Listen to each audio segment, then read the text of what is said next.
नमस्कार talk of the our को स्वागत करुछि मु तपन।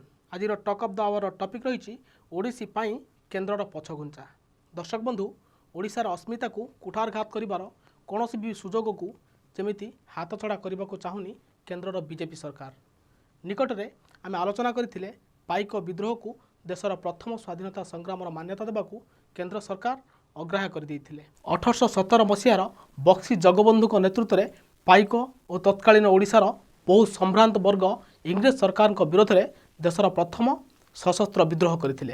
एहाकू देशर प्रथम स्वाधीनता संग्राम भाव सरकारी स्वीकृति देबाकू ओडिशा सरकार और राज्यर विभिन्न महलरू दीर्घ दिन धरी दाबी होई आसुथिला।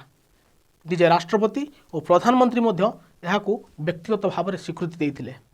एपरिकी तत्कालीन शिक्षा मंत्री प्रकाश जावड़ेकर दुई पाद आगकू जाई पाइक विद्रोह को केंद्र सरकार द्वारा पाठ्यपुस्तक में सामिल करा बोली घोषणा भी करथिले। एते सब प्रतिश्रुति पर ओडिशार पाइक विद्रोह को देशर प्रथम स्वाधीनता संग्राम नुहे बोली केंद्र संस्कृति मंत्री निकटरे संसद में कही ओडिशार अस्मिता ऐतिह्य वीरत्व और बलिदान को कुठारघात करथिले। एबे पुणी से समान आभिमुख्य रिपीट होईची। दर्शक बंधु ओडिशार संस्कृति विश्व दरबार में ओडिशार अन्यतम परिचय ओडिसी संगीत को शास्त्रीय मान्यता देवाकू मना कर देइछंती से केंद्र संस्कृति मंत्री।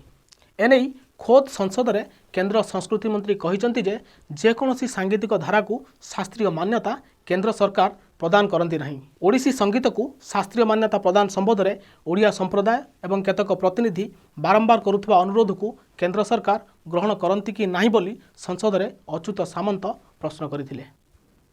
शास्त्रीय मान्यता प्रदान करा जिबा द्वारा ओडिसी संगीत जनप्रिय हेबा सह समग्र देश में संगीत प्रेमी को यह आनंद दियंता बोली श्री सामंत कहिथिले। प्रसंग को अधिक स्पष्ट भाव बुझाई से आहरी मध्य पचारिथिले ए संक्रांत रे केंद्र सरकार किछि विचार करुछंती कि जदि केंद्र सरकार ओडिसी संगीत को शास्त्रीय मान्यता न दियंती तार कारण कौन दर्शाइबे कि। यार जवाब रे संस्कृति मंत्री कहिछंती जे ओडिसी संगीत को शास्त्रीय मान्यता प्रदान करबा लागि अनुरोध करी भुवनेश्वर गुरु गोपाल पंडा ओडिसी एकाडेमी प्रतिष्ठाता सभापति तथा अध्यक्ष गुरु गोपाल पंडा इंस्टीट्यूट ऑफ इंडियन म्यूजिक अध्यक्ष प्रोफेसर पीके मिश्र एवं राज्यसभा सांसद डॉक्टर अमर पट्टनायक ठारू भारत सरकार संस्कृति मंत्रणालय अधीन में कार्यरत स्वयंशासित संगठन संगीत नाटक एकाडेमी प्रस्ताव मान ग्रहण करिसेंती। किंतु केंद्र सरकार कौनसी संगीत को शास्त्रीय मान्यता दियंती नहीं बोली कही ओडिशा संपर्कित प्रश्न को एक प्रकार एड़ाई देबाकू चाहिथिले संस्कृति मंत्री। दर्शक बंधु केंद्र संगीत नाटक एकाडेमी एक स्वयंशासित होइतिले है केंद्र सरकार संस्कृति मंत्रणालय अधीन ही कार्य करुछि।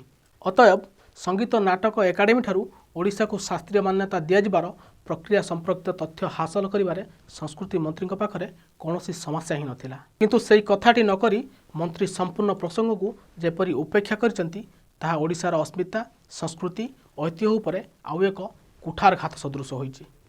दर्शक बंधु आपण को आम कहीदेवाक चाहूँ जे जेकोसी सांगीतिक धारा बा संगीत को शास्त्रीय मान्यता दिए केंद्र संगीत नाटक एकाडेमी। एजाए देशर दुईटी अर्थात हिंदुस्तानी और कर्नाटिक संगीत को शास्त्रीय संगीत मान्यता मिली जहाँ केंद्र संगीत नाटक एकाडेमी ही देइछि।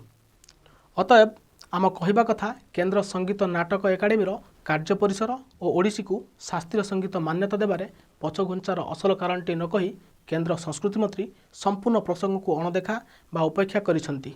आउ एपरी अणदेखा ओडिशा प्रति केंद्र सरकार प्रतारणर आउ एक नमूना साजिछि। आज टॉक ऑफ द आवर को एठी रखुछु। पुणी देखा आउ एक नुआ प्रसंग सह। नमस्कार।